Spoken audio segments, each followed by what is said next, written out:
প্রতিদিন কর্পোরেটের একঘেয়ে কাজ থেকে বাড়ি ফিরে মানুষ চায় একটুখানি স্বস্তির নিঃশ্বাস এবং রাতে একটা শান্তির ঘুম। কিন্তু সেই ঘুমের মধ্যে যখন তুমি টের পাও এমন কারোর অস্তিত্ব যা তোমার সারা শরীর ভয়ে হিম করে দেয়। এক তরুণী রাতে একা থাকে ছোট্ট একটা অ্যাপার্টমেন্টে, কিন্তু প্রতি রাতে এসে ঘুমিয়ে পড়লে তার অজান্তে পাশে নগ্ন হয়ে শুয়ে থাকে এক অজানা ব্যক্তি। কে সেই ছায়াসঙ্গী, কি তার উদ্দেশ্য, কেন সে রাত কাটাচ্ছে তার সাথে? বলছিলাম আজকের কোরিয়ান থ্রিলার মুভি ডোর লকের কথা। কাং এক একাকী মেয়ে, সারাদিনের ক্লান্তির অবসান ঘটিয়ে রাতে ফিরছে নিজের ফ্ল্যাটে। ফ্ল্যাটটা বিশাল, প্রায় 100 জনের বেশি মানুষ সেখানে বাস করে। ফ্ল্যাটে ফিরে রুম খুলতে যাবে এমন সময় মনে হয় কেউ যেন তার পিছু করছে, কিন্তু সেখানে কাউকে দেখতে পায় না। রুমে এসেও ক্লান্তি গেল না, রাতের অন্ধকারকে আরো অন্ধকারাচ্ছন্ন করে তুলল লোডশেডিং। তাই মোবাইলের ফ্ল্যাশলাইট জ্বালিয়ে কিছু খুঁজতেই যাবে, তখনই কাং হঠাৎ একটা আওয়াজ শুনতে পায়। দেখে রুমের আলমারিটা একটু খোলা। আওয়াজটা সেখান থেকে আসছে কিনা চেক করতে গেলে পিছন থেকে একটা ছায়ামূর্তি চেপে ধরল তার মুখ। নিজেকে বাঁচানোর জন্য দরজায় বারবার ধাক্কা মারলেও তার আর্তনাদ পৌঁছয় না কারোর কানে। রাত আরো গভীর হয়ে আসে এবং দেখা যায় সে বিল্ডিং এর একটা রুমে শুয়ে আছে একটা মেয়ে। মেয়েটার নাম মিন এবং তার পাশে শুয়ে আছে তার স্বামী। টেবিলে রাখা ভিনটেজ ঘড়িতে ভোর 4টার অ্যালার্ম বাজলে লোকটা জামা কাপড় পরে সেখানে রাখা প্যাকেট দুধ থেকে খাবার সেরে তাকে না জানিয়ে রুম থেকে বেরিয়ে যায়। সকালে ঘুম থেকে উঠে মিনের প্রচন্ড ক্লান্তি লাগে, মনে হয় তার জন্য ঘুমই হয়নি। কোনো রকমে নিজেকে সামলে ওই দুধের প্যাকেট থেকে ব্রেকফাস্ট করতে গেলে দেখে সেখানে দুধের পরিমাণ কিছুটা কম রয়েছে। যদিও সেটাকে গুরুত্ব না দিয়ে ব্রেকফাস্ট শেষ করে বেরিয়ে যায় অফিসের উদ্দেশ্যে। সে একটা প্রাইভেট ব্যাংকে লোন ডিপার্টমেন্টে কাজ করে। রুম থেকে বেরিয়ে সে আরও একটা অদ্ভুত দৃশ্য দেখল তার রুমের দরজার লকটার কভার খোলা। কেউ যেন দরজার পাসওয়ার্ড দিয়ে রুমে ঢোকার চেষ্টা করেছে। তবে বিষয়টাকে অত গুরুত্ব না দিয়ে সে লকের পাসওয়ার্ড চেঞ্জ করে চলে যায় অফিসে। অফিসে তার বেস্ট ফ্রেন্ড হচ্ছে হিয়োজু। তার কাছে লোনের জন্য ক্লায়েন্ট এলে তার অন্য একজন সহকর্মী ক্লায়েন্টটাকে নিয়ে চলে যায়। মিনের চুপচাপ স্বভাবের কারণে সে তাকে কিছু বলতে পারে না। অফিস থেকে মেট্রোতে বাড়ি ফেরার সময় এই নিয়ে আলোচনা করতে থাকে হিয়োজু এবং মিন। তারা দুজনে ব্যাংকে কাজ করতো ঠিকই, তবে তারা পার্মানেন্ট কর্মী ছিল না। যদিও মিনের পারফরমেন্স ভালো থাকায় হয়তো সে পার্মানেন্ট হয়ে যেতে পারে।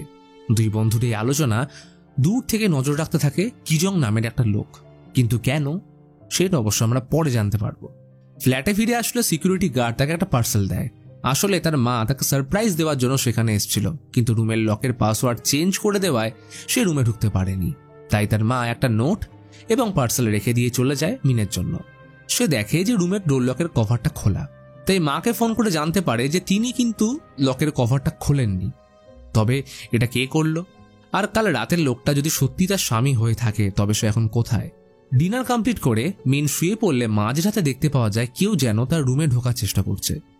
মিন প্রচন্ড ভয় পেয়ে গেলেও সাহস নিয়ে এসে দরজার আইহোল দিয়ে দেখলে সেখানে কাউকেই দেখতে না পেলে নজর যায় সিগারেটের একটা টুকরোর দিকে। মিন ভয় পেয়ে পুলিশ ডাকলে তারা সেখানে কোনো ভ্যালিড প্রমাণ না পেলে জানায় যে সন্দেহের বশে তারা কোনো তদন্ত করতে পারবে না। এছাড়া মিন এর আগেও সন্দেহের বশে অনেকবার অভিযোগ করেছে যা ভিত্তিহীন, তাই তারা মিনকে গুরুত্ব না দিয়ে চলে যায়। তবে রুমে ফিরে মিন ঘুমিয়ে পড়লে সে লোকটা এসে আবার তার পাশে শুয়ে পড়ে। সকালে উঠে আবারও যেন সে একই রকম ক্লান্তি অনুভব করল মিন। ওষুধ খেয়ে অফিসের জন্য তৈরি হয়ে নিচে নেমে আসলে দেখা হয় মর্নিং শিফটের সিকিউরিটি গার্ড হানের সাথে।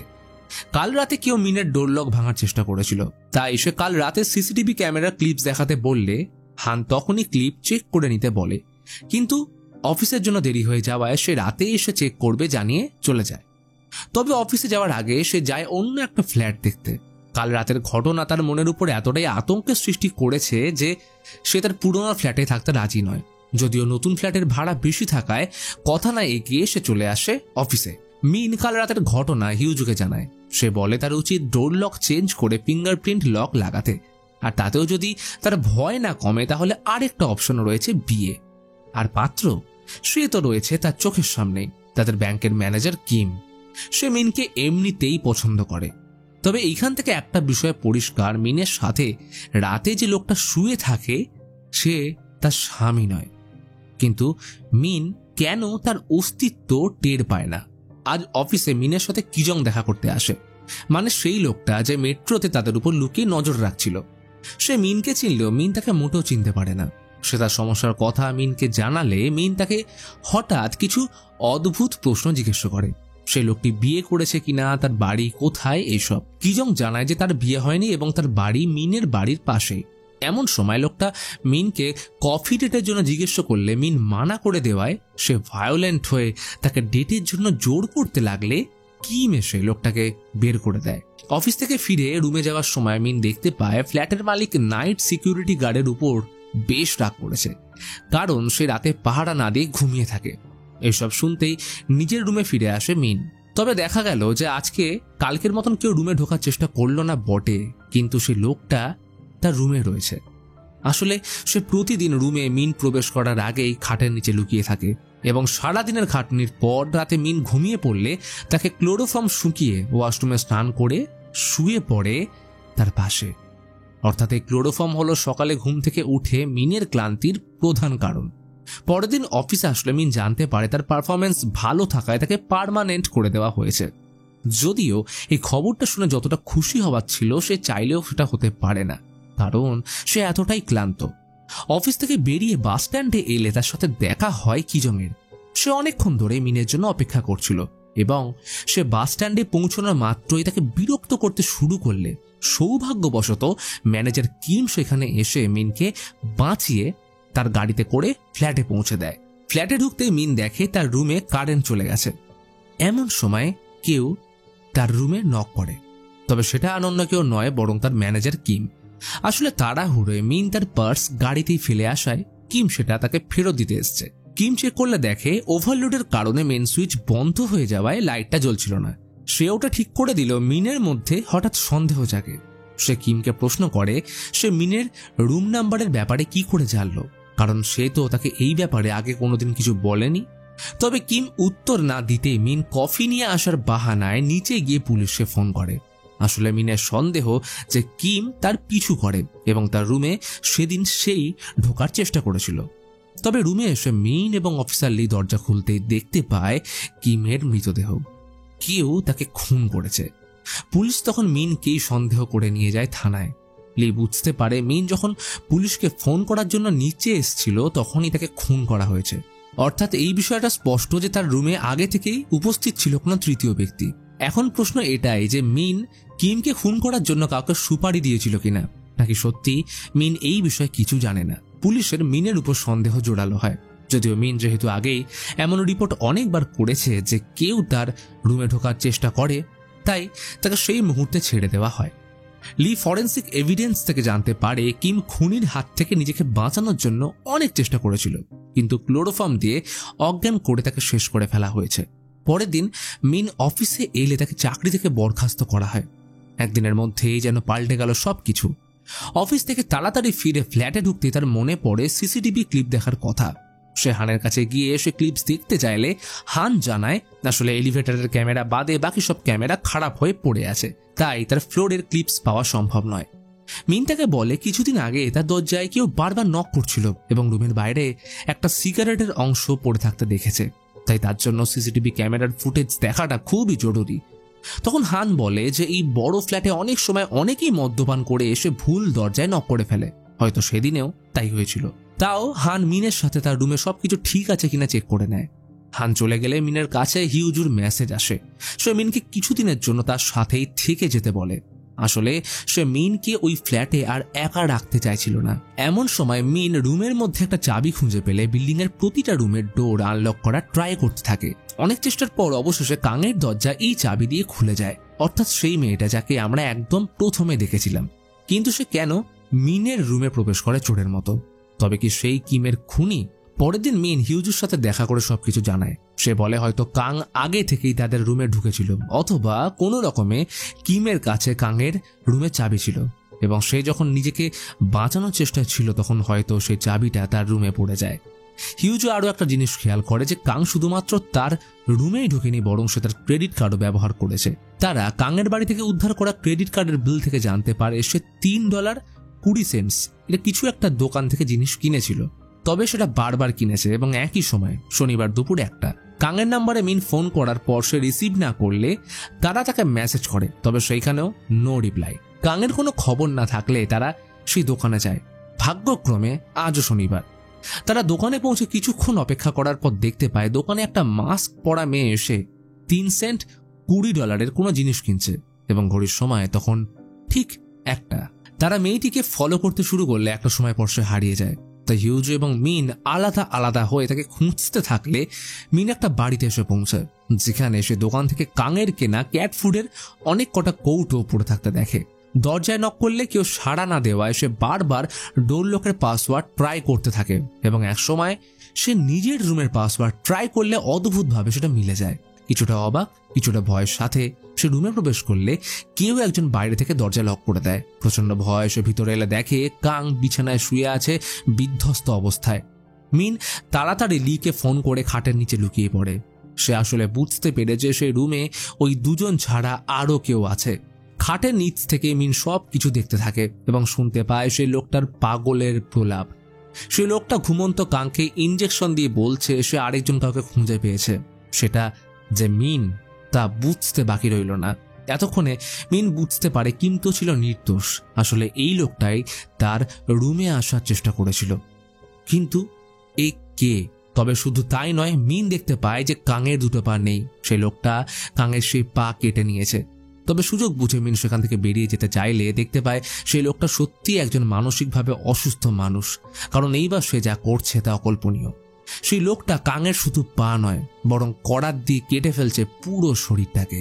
ইতিমধ্যে সে সাইকো মিনকে দেখে ফেলায় তার পিছু নেয়। প্রাণপণে ছুটতে ছুটতে একসময় একটা জায়গায় লুকিয়ে পড়লে মনে হয় সে ফোনটা ফেলে এসছে সেই ঘরেই। তবে সেখানে সে ব্যক্তিটা মিনকে খুঁজে পেয়ে মারতেই যাবে, সেই মুহূর্তে হিউজু এসে কোনো রকমে বাঁচালে দুজনের মধ্যে হাতাহাতি হলেন। সময় মতো পুলিশ চলে আসলে লোকটা ভয় পালিয়ে যায়। যদিও পুলিশ সেই রুম চেক করলে কোনো রকম ক্লু খুঁজে পায় না, কিন্তু এমন সময় মিনের মনে পড়ে সে ব্যক্তিটার হাতে ছিল একটা ভিনটেজ ঘড়ি। এরপর অনেক তল্লাশির পর তারা সেই ঘরের ছাদে কাঙের মৃতদেহ খুঁজে পায়। শুধু তাই নয়, তার হাতে ছিল একটা ব্যাংকের ভিজিটিং কার্ড, আর সেটা মিনের। যথারীতি সন্দেহ প্রবল হয় সে কিজং এর উপর, যে ব্যাংকে তারপর বাস স্ট্যান্ডে মিনকে বারবার বিরক্ত করেছিল, এবং তার হাতেও ছিল সেই ভিনটেজ ঘড়ি। এমনকি মিনের ফ্ল্যাটের বাইরেও কিজংকে সিসিটিভি ক্যামেরায় সেদিন রাতে দেখা যায়, যেদিন কিমকে হত্যা করা হয়েছিল। সন্দেহ এতে আরো প্রবল হয়। যদিও কিজংকে লি ধরে নিয়ে আসলে সে কিছুই স্বীকার করে না। সে বলতে থাকে এটা কোনো পাগলের কাজ, আর সে এতটা পাগল নয় যে কারোর হাত পা কেটে তাকে বস্তায় ভরে ছাদে ফেলে আসবে। সে বুঝতে পেরেছে মিন তাকে ফাঁসানোর চেষ্টা করছে, তাই সে পুলিশের সামনে তাকে হুমকি দেয়, আর এই হুমকি দেওয়ার জন্যই তাকে গ্রেপ্তার করা হয়। ডিটেকটিভ লি মিনকে জানায় যে কিজংই হয়তো সেই ব্যক্তি, কিন্তু এখনো বাকি ফিঙ্গারপ্রিন্ট ম্যাচ করানো। তবে তার বিরুদ্ধে যেহেতু কোনো এভিডেন্স নেই, তাই ফিঙ্গারপ্রিন্ট ম্যাচ না হলে তাকে ছাড়তে বাধ্য হতে পারে পুলিশ। আর ঠিক সেরকমটাই হয়। জেল থেকে ছাড়া পেয়ে গেল কিজং। প্রথমে সে আসে মিনের ফ্ল্যাটে, তবে হানের কাছে জানতে পারে যে মিন এখন আর সেখানে থাকে না, সে নতুন একটা ফ্ল্যাটে শিফট করেছে। কিজং নিজেকে মিনের কাজিন বলে পরিচয় দিলে তার নতুন ঠিকানা সম্পর্কে জানতে চাইলেও হান তাকে কোনো রকম ঠিকানা দেয় না। মিন নতুন ফ্ল্যাটে গেলে সেখানে সবকিছু গুছিয়ে সদ্য খাবার নিয়ে বসলে দেখে তার জন্য কেউ একটা পার্সেলের নতুন ফোন পাঠিয়েছে। সেখানে রয়েছে মিনের রাতের ঘুমন্ত কিছু ছবি, অর্থাৎ তার রুমে মধ্যরাতে কেউ এসে ফটোগুলো তুলেছে। তখনই তার অন্য ফোনে ভিডিও কল করে হিউজু। যদিও কলের ওপারে হিউজু নয়, বরং ছিল সেই সাইকো। সে হিউজুর পা কেটে ফেলার চেষ্টা করছে। তখনই মিন ছুটে যায় হিউজুর ফ্ল্যাটে। নিজের বেস্ট ফ্রেন্ডকে বাঁচানোর জন্য মরিয়া মিনের উপর এইবার পিছন থেকে আঘাত করে কিজং। সে মিনকে ডেটে যাওয়ার জন্য বললে মিন যেতে না চাইলে সে তাকে মারতেই যাবে। এমন সময় সেখানে পুলিশ চলে আসে। তবে সে হিউজুকে প্রাণে বাঁচাতে না পারলেও কিজং ইতিমধ্যেই তার পা কেটে দিয়েছে নৃশংসভাবে। পরের দিন হসপিটালে ডিটেকটিভ লি মিনকে বলে সেদিন আসলে ভিডিও কলে মিন যা দেখেছে তার সবকিছুই কিজং আগে থেকে হিউজুর ল্যাপটপে রেকর্ড করে রেখেছিল, এবং পরে অন্য একটা মোবাইল ব্যবহার করে তাকে ভিডিও কলে সেই ভিডিও দেখিয়ে ট্রিক করে এখানে আসতে বাধ্য করে, যার কারণে ওরা তাকে হাতে নাতে ধরতে পারেনি। তাও কিজংয়ের বিরুদ্ধে প্রায় সব প্রমাণই জোগাড় করে ফেলেছে। এখন শুধু ডিএনএ রিপোর্টের অপেক্ষা। হিউজুর জ্ঞান ফিরে এলে মিন তার সাথে দেখা করে ক্ষমা চায়। যতই হোক তার জন্যই হিউজুর এই অবস্থা। তখনই লি এসে মিনকে একটা পেঙ্গুইনের মতো হিডেন সার্ভিলিয়েন্স ক্যামেরা দেয় রুমে রাখার জন্য। হসপিটাল থেকে ফিরে এসে মিন সেই ক্যামেরা নিজের রুমে সেট করে শপিং মলে গেলে সেখানে তার দেখা হয় তার পুরনো ফ্ল্যাটের মর্নিং শিফটের সিকিউরিটি গার্ড হানের সাথে। সে তাকে নতুন ফ্ল্যাট নিয়ে নানান প্রশ্ন করতে থাকলে মিন অস্বস্তি বোধ করে চলে যাওয়ার সময় $3.20 বিল শুনে থমকে দাঁড়ায়।